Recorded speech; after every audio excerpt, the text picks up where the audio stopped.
Hey there, everyone. Welcome to Chart This with Dave Keller. Happy September. Great to be back with you. We took much of the month of August off from doing a show for a number of personal things. Had a family holiday trip to Ireland, which was awesome. Uh, just dropped off last couple days my daughter to boarding school in Michigan for her senior year in high school. Went to Eastern Washington to watch my son play in a soccer tournament. Got home last night. It's been a wonderful couple weeks. Missed doing the show, missed chatting with all of you guys and sharing charts and ideas and thoughts. And I'm so glad to be back with you here today. You know, we're working on some sort of adjustments to how the show is going to be. I would say the general takeaway to start off with is we're looking for a little more concise, articulated thoughts. I tend to ramble, as you probably know if you've watched the show for any period of time. So we're going to tighten things up a little bit here. Just trying to think about all the different places where I put out content, really cognizant of my market misbehavior premium members, which have to be my top priority, and make sure that I, reserve some of my, important comments for them and charts as well. However, this show has been a pleasure to share ideas with all of you, and I'm planning to continue that, maybe just altering the format a little bit. I don't know about you, but I'm a big fan of changing things. It energizes me, gets me excited. So taking some time off was awesome. Being back with a little different show is awesome. But I'll be happy to share some thoughts with you around 5 p.m. Eastern, 2 p.m. Pacific for the foreseeable future. With that in mind, here's what we're going to do. We're going to look at the charts and we're going to talk about sort of the market conditions here. We're going to start with the S&P and look at the other major averages. If you've not seen the show before, welcome. What we do is we talk about the markets. We try to focus on the technical implications of what's going on. My philosophy is as an investor, if you have an internet connection, you probably are bombarded with macroeconomic ideas and news coverage. And I'm going to assume that you get that stuff elsewhere. I probably don't need to tell you what economic data came out on any particular day because I'm assuming you get that elsewhere. My goal is to help you upgrade some of those other pillars that as an investor should be, I would argue, incredibly important. I think we get the macroeconomic pillar, which is thinking big picture about what's going on. I think you probably get that in a lot of places. The fundamental pillar, which is thinking about companies and how they generate profits. It's really not my background. I'm aware of them and familiar with them and have worked with fundamentally oriented investors. But I focus on what I call the third and fourth pillars, the technical and the behavioral. The behavioral is what happens between your ears, why we are hardwired to make poor decisions.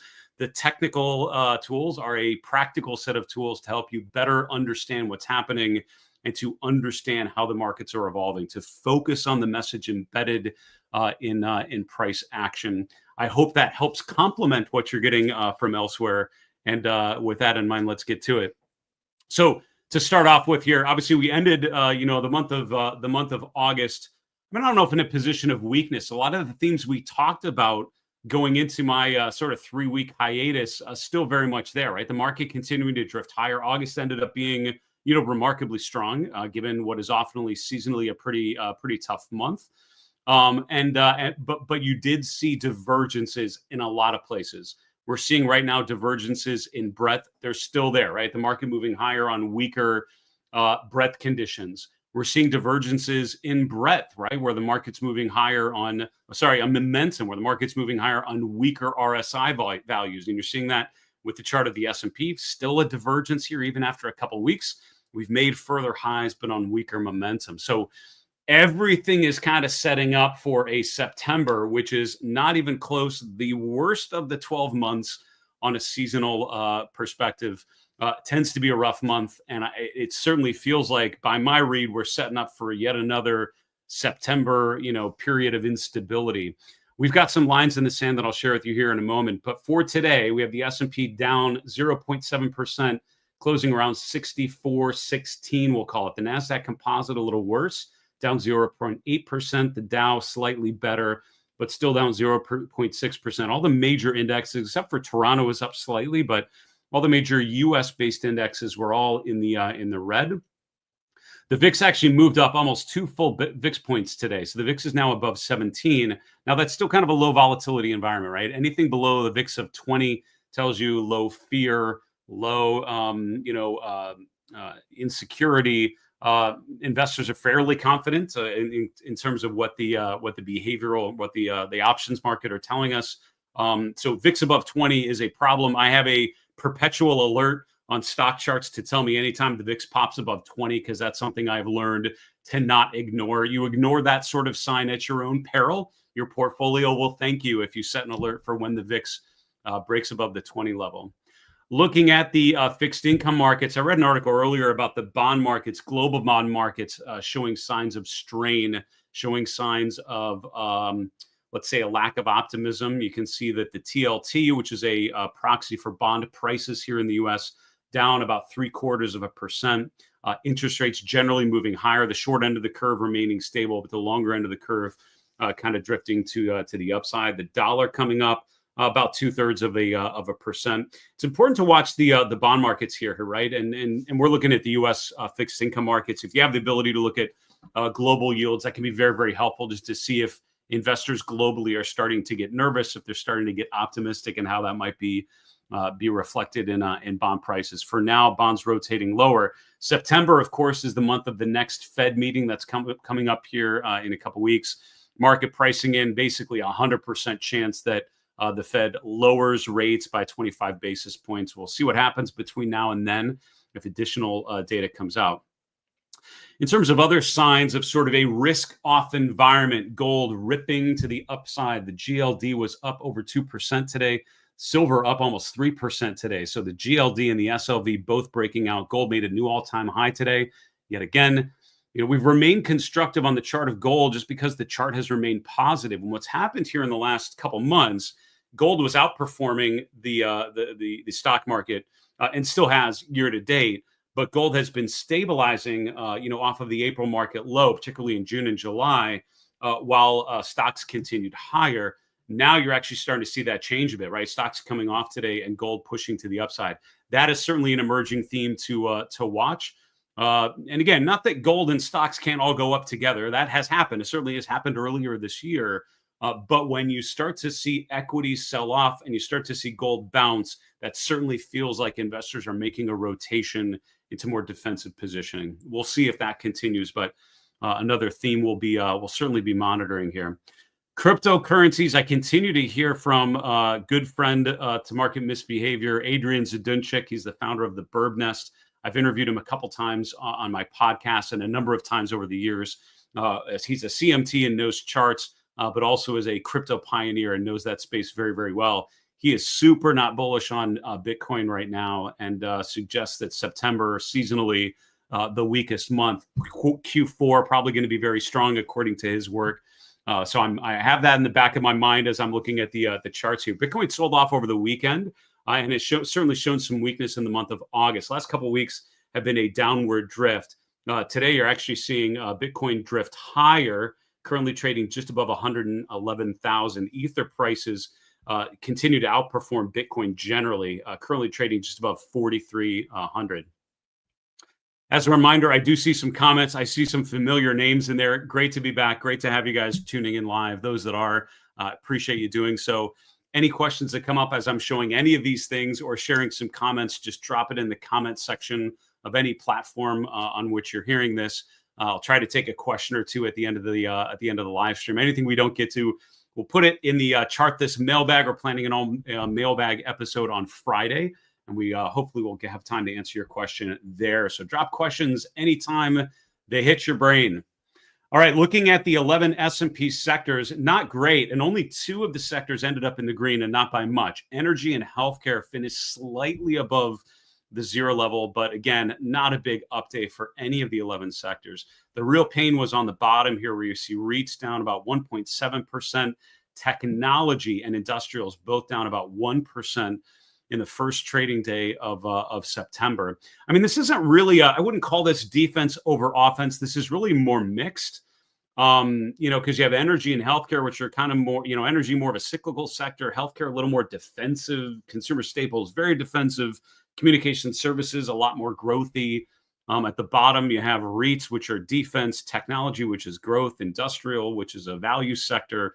It's kind of all over the place. So I wouldn't read today as a clear offense over defense type of day or the opposite. I would see it as a stocks coming down kind of day, right? Because most of the 11 sectors are down, as the major averages were as well. Quick update on our market trend model. Keep an eye on this one. As of Friday, our market trend model remaining bullish on all time frames for the S&P 500, but the short-term model has gotten closer and closer to the zero level where it could potentially flip here, but did not as of Friday's close. I update that market trend model every Friday after the close, and coming up here in the next 24 hours, I'll be doing my monthly chart review, which is something I reserve for my premium members at Market Misbehavior. We apply that market trend model to a series of ETFs and different asset classes. It's become a really helpful way, in my experience, of just really getting a lay of the land, look at some of the longer term movements in the markets, thinking about rotations and leadership and what's working and what's not. So a great time to be a premium member if you're so moved and want to get more of that. Breadth, we've talked about the concerning breadth conditions, and I would say today, no real change to that. While longer-term breadth measures have remained pretty solid, today you can see way more stocks down than up, and it mirrors what we saw with the 11 S&P sectors, about a 3-to-1 ratio of stocks down versus up in the S&P 500. I think that tells the story pretty clearly. Looking at the growth leadership names, what I call the Magnificent Seven and Friends, you can see Netflix up about 0.5%, Broadcom up about 1/3%. Other than that, kind of rough. I don't know how I put a chart of the XLE in there. That was good. Go figure that one. How do I get rid of that one? Let's see. That way. Okay, there we go. Clean that up. Well, I tell you what happens to me is I move so quickly trying to save charts into different lists. I often put them on the wrong list. That's plagued my life as a chartist. But hey, we all have our weaknesses and our strengths. All right, on the downside, here's the problem. Nvidia is not going up, and it's not going up in a pretty big way. I'll look at the chart of Nvidia here in a moment, but down about 2%. Amazon also down 1.6%. Tesla down 1.4%. The problem with those two particular names is they're the two biggest weights in the XLY in the consumer discretionary sector. So we're seeing weakness there. So I will say with consumer staples kind of third at the top of the leaderboard, just slightly lower today, and consumer discretionary getting dragged down by Tesla and Amazon, kind of something to pay attention to. Let's jump around at a couple of these charts here. We'll start with the chart of Nvidia. And I would say Nvidia is kind of literally right at that point where this is very, very close to looking like a very ugly chart. And let me explain why. A bullish trend in my analysis is an uptrend phase of higher highs and higher lows where the price is above upward sloping moving averages. Nvidia in July is a perfect example.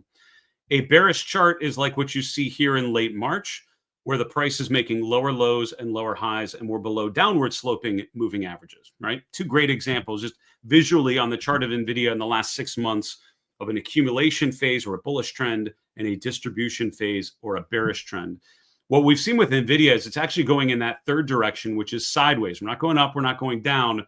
We've stabilized. So Nvidia has been range bound here in the month of August with a low around, we'll call it 170, with a high around 185. So you can draw a rectangle, and it basically describes the price action over the last 4 weeks. Now, as of today, we traded lower on Friday, and today we gapped down yet again. We actually closed below the 50-day moving average for the first time since the end of April. So we've been above an upward sloping 50-day moving average since early May.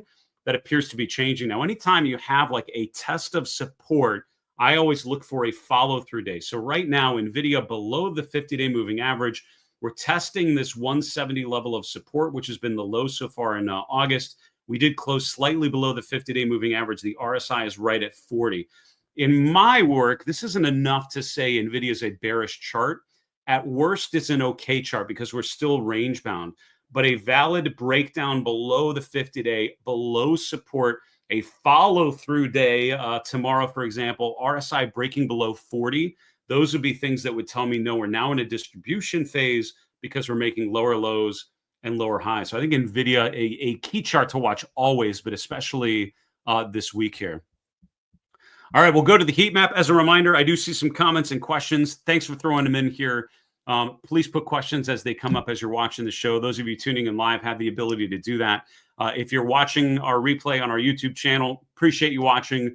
Please drop comments below with any questions that you have. We'll put all of those into the mailbag and hope to answer one of your questions on Friday's question-packed episode. Heat map, not great today, right? You can see that Nvidia in the upper left corner down 2%, and it kind of gets worse from there, right? I mean, if you look at the technology sector, just a really kind of day. Especially noting here, just a couple things to think about looking at the heat map. Besides Adobe, a lot of these names that are down a lot are in semiconductors, right? Kind of moving down in agreement with Nvidia. Nvidia testing that swing low. You can see Lam Research, LRCX, back below $100 a share. KLAC has actually clearly broken below recent support. So a lot of these semiconductor names really showing weakness, and those are some of the better ones, right? Applied Materials just looks flat out ugly in a clear downtrend since mid-July, I would argue.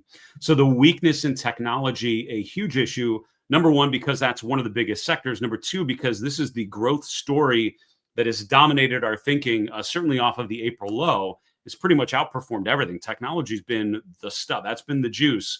And if that sector starts to struggle, you have two choices. Number one, investors are selling there and rotating into other things, which is why you look for strength in like healthcare, energy, consumer staples, utilities. Those would be potential areas where I could see investors rotating to, kind of, showing maybe some signs of strength, or they're rotating out into things like gold. And I think right now you're not seeing a lot of green here on the heat map. You're seeing green elsewhere.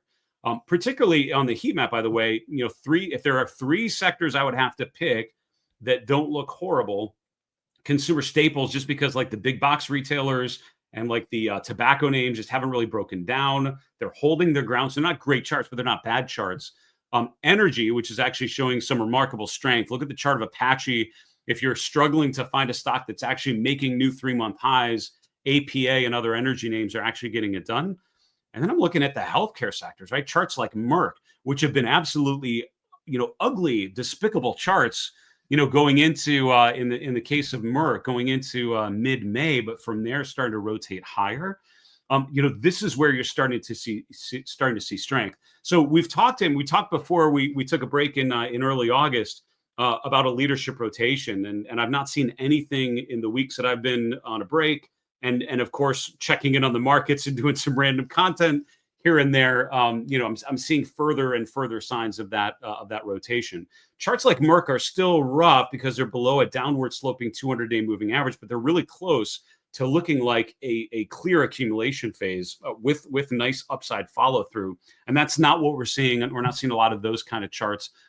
Particularly in the technology sector, for sure. Someone made a comment, by the way, that the heat map was a lot better around 10 a.m. 100% right. And what happened, right? You had sort of that earlier strength, but then we kind of rotated lower. And that's why I think a visualization like this is super valuable to have like up on a monitor. If you have a bunch of monitors to work with, or at least have a window that you can randomly check in, this is so helpful. Take a look at this right out of the open. Take a look at it around 10 a.m. Eastern. Take a look at it around midday, like 12 or 1 p.m. Take a look at it at the end of the session. You will quickly understand how the flickering ticks have caused fluctuations and what the results have been and where you're seeing strength and weakness. So if you're paying attention to the markets more closely during the trading day, a visualization like this can really, really help to make the markets not just about the S&P as one thing, but about this market of stocks where you actually see some, ebb and flow around different stocks and sectors and themes. I'd grade myself a C+ at actually keeping this more concise. So you might have to give me a week to adapt to this new time frame I agreed on, but I did promise myself I'd try to tighten this up. I feel like I've been rambling on the show here. We'll see what I can do with the remaining time. Let's look at some charts here together to finish off the show. So what does this mean for the S&P 500, right? So today we gapped lower. We actually closed at the highs of the day. We had a nice rally there at the end, which is putting the S&P literally, almost to the tick, back up to its 21-day exponential moving average. I put a video on my YouTube channel. I posted a couple videos while I was gone, just about once a week, just to kind of keep my brain engaged and not, just to check in on the markets occasionally and keep my premium members informed of what I was thinking, how that was changing. And the most recent video I did was about the 21-day exponential moving average. I would encourage you to check it out. It's become a really important part of my process to understand the markets. So I think it's an important fact to note that the S&P is right at its 21-day EMA. If that would not hold going into tomorrow's section, for me, I have a new line in the sand. We've talked about 6,200 for a while. We've made a clear higher low third week in August around 6,350. That's almost exactly where the 50-day moving average is this week. So for me, 6,350, kind of that new line in the sand. The way I think of this, when a market's in an uptrend phase, you keep making higher highs and higher lows. What an astute investor does, right? A mindful investor is, as the market keeps going higher, you keep bumping up your stop. And you either do that manually. Every time we make a higher low, you kind of bump up your stop, or you use moving averages, right? Which kind of do the same thing. They're kind of following the trend higher. 6,350, we hold that. Nothing's getting that bad. But if we break 6,350, that means we're making a new swing low, which we have not done arguably since April. And that also means that we're breaking below the 50-day moving average, which is usually an important level to watch. Now, these new highs in late July, mid-August, late August have been met with lower momentum, right? This most recent new all-time high that we experienced on Thursday of last week had the lowest RSI of the three major peaks going back to the end of July. So every new high is propelled by less momentum, which creates a bearish momentum divergence, which is usually not the sign of a healthy bull market phase. And again, for me, this is, now that we're in the weakest month of the 12th September, the market can go higher in September. It's just way more common that the market goes down right about now. Looking at breadth conditions, still okay, right? 65%, 2/3 of the S&P are above their 200-day moving average. That's not bad. 59% of the S&P members above their 50-day moving average. That's not bad, but it's certainly not as high as it was at the end of June, in mid-July.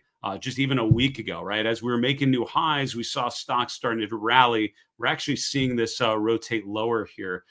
So something certainly to watch here. The last week has actually caused some of the short-term breadth signals to go lower. Gold remains just a fantastic chart here. It's been stalled out. And I did trim a bit of my position in gold earlier in August. I think I mentioned that on the show. If not, I certainly shared it with my premium members, talking about why gold just for me had become such a big position, and I needed to raise capital, need to raise cash. So I took some out of a gold position. I still have a strong position in the GLD and the IAU. I'm thankful that I didn't just close the whole thing out, because we're doing pretty well here today. Again, a chart like this certainly to me seems innocent until proven guilty. I haven't seen guilty back here. I've actually seen just like, it's been like it's been a sideways chart. Hasn't really lost a lot, right? And these pullbacks have all kind of found support. For the GLD, haven't gone below 300 since mid-May. So resuming that uptrend, I think gold and silver are still quite bullish charts right about here. I don't have a position in silver that I think I do, but I definitely have a gold bet on here.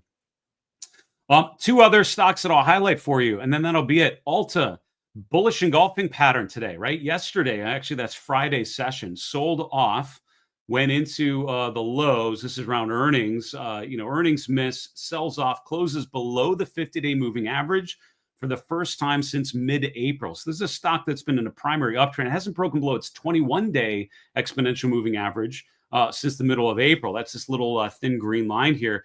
Just beautiful uptrend charts. Charts like that are innocent until proven guilty. To me, proven guilty is we start breaking down. So we have a downtrend there, but then today, lower open, higher close. So bullish engulfing pattern suggests, at least to me, that the uptrend in Ultra probably can, I actually just called it Ultra. That tells us good Freudian slip. In Ulta, continue to be higher. Now, there's a lot still to be concerned about, right? You still have this clear bearish divergence. I mean, I think you'd want to see it get higher on stronger momentum. So I wouldn't say it's my favorite chart of all times, but suggests at least the sell-off that going into the weekend certainly seemed like Alta was like prime candidate for a major league drop on Tuesday. Not happening. We open lower, we close higher. That's actually a bullish candle pattern called the bullish engulfing pattern. Now, similar to the chart of the S&P, similar to the chart of Alta, anytime you have a big breakdown, I look for confirmation. I think NRG is one of those great examples. One of my premium members asked about this earlier in the month of August. We talked about the chart, and I highlighted this level. It's around 143. It's the swing low from July. It's also pretty well lining up with the third week in August, sort of those lows there. We opened below it today, but closed back above. So, in my analysis, a level of support is only violated, technically when you close below it. An intraday move is not a break. That actually just is further validating the importance of this support level, right? So every time we touch 143 and bounce higher, that's just further validating that that's an important floor in the market. The fact that we close back above it is actually pretty encouraging. Suggests maybe a short-term bounce. I might even play this more as a swing trade to the upside until and unless we get a valid break below 143. The trigger, the alert that I set, a week or two ago, just triggered this morning, which is why I was looking at the chart and sharing some thoughts on it. So this is an important one to watch to see if it breaks down. Sort of an interesting name, unconventional play within the utility sector. All right, I appreciate your questions. Those of you that tuned in live, I do see a question about Miss Schneider, yes, I have interviewed Miss many times. I've not interviewed her in a little while. We took a break from the Market Misbehavior podcast, bringing that back this week. I actually have interviews set up this Thursday as my first, sort of relaunch. I'll share with you some of the people that I'll be interviewing here in the next couple of weeks, but some really good market strategists. Actually, I can check. I think this Thursday is Larry Tentarelli, which it is. Larry's the editor of Blue Chip Daily. I've known Larry for a number of years. I haven't interviewed him in a while. I used to talk with him on Stock Charts TV all the time. He's based up in New Hampshire. I actually met up with him earlier in the summer and met his son. He's a fantastic market strategist. Really applies the toolkit of technical analysis as well as anyone. And we'll talk stocks and market outlooks here on Thursday. Got some other great interviews lined up as well. Should get Mish back on the show. It's been a little while. All right, let's take a question or two here. Yeah, I see some comments about the ETFs here. I have noticed Tom Lee's ETF, the Granny Shots ETF. I think that's what you're talking about. Dan Ives, I don't know what ETF. Oh no, I did see that ETF coming out as well. Though, when I have more time on a show or a video, I'll tell you what we used to do with ETF releases, but it often is a really good contrarian indicator, to be honest with you. All right, Jeremy, thanks for watching live on YouTube. And you asked, are there any technical and behavioral analysis tools that can be applied to IPOs, or are IPOs outside the realm of analysis? That's such an awesome question. I will never forget Facebook's IPO. I was at Fidelity at the time, and really cool time to be at Fidelity because, Mark Zuckerberg, Sheryl Sandberg, the whole team literally comes into our conference room. It was fascinating to, as a firm, be able to ask questions about, and the questions were, it's so funny. It's such a long time ago now, but we were asking like how they were going to monetize mobile, because at this point they were monetizing the desktop app, the website, but the mobile app was just free and had no ads. And we were talking about asking questions about. Now it's laughable because all mobile apps are monetized so consistently and arguably aggressively. But the day of Facebook's IPO, I had a reporter call and asked me to comment, and I said, "Listen, I'm a technical analyst. Thing just opens. I can't. I'm going to make something up that is not valid, or I'm going to tell you, call me back in a month." And they did. So that's good. But so the answer is, what can you do with an IPO from a technical perspective? Remember, our toolkit, what we talk about is all based on, analyzing historical price data. So that obviously, I guess, comes to the next logical conclusion, which is if there's not good data to use, there's not much you can understand from a technical perspective. So unless you have enough trading, we can't have a 50-day moving average if it's only been trading 10 days. So I would argue that coming out of an IPO, you have very limited data you can use. Now, some analysts, some traders that I've worked with have built a career on trading IPOs. Dave Landry comes to mind. I would often talk to him about trading IPOs, but he was much more of a short-term trader. So after like a day or two, you start to have good 5-minute data, 1-minute data. You start to have hourly data. So if you're more of a day trader, swing trader, it's not much time until you can start to draw some conclusions. And you start with that IPO price as that anchor point.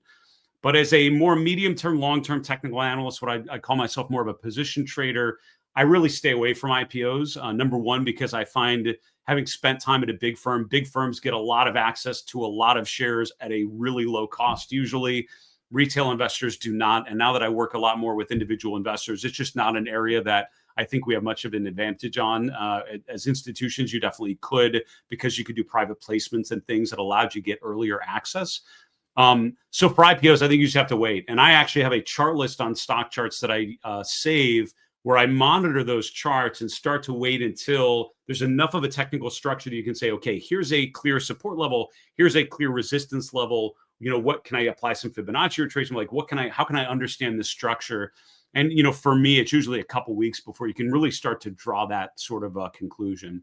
Again, other strategists, other traders that have more of a short-term perspective probably can get to that, that level of technical clarity a lot sooner. It's because they're using less time frames. For me, I'm a little longer term, so I have to be patient. But the good news is, I don't feel like I've missed much not going into some of those IPOs. I've experienced plenty of charts that have gone up just fine.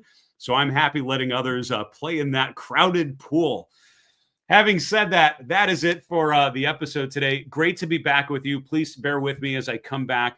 Thank you. Someone mentioning the Buckeyes with the dramatic win over the Texas Longhorns. Did not miss that one. Also watched my Seattle Sounders dominate Lionel Messi and Inter Miami over the weekend to win the Leagues Cup. That was pretty awesome as well. So I'll keep you updated on Seattle and Mid-Central Ohio sports, and also all the charts. So thanks for tuning in live. Thanks for watching our replay. Wish you all the best here in a challenged month of September based on seasonal tendencies. Keep watching. We'll keep you informed. Remember, it's always a good time to own good charts. Have a great night, folks.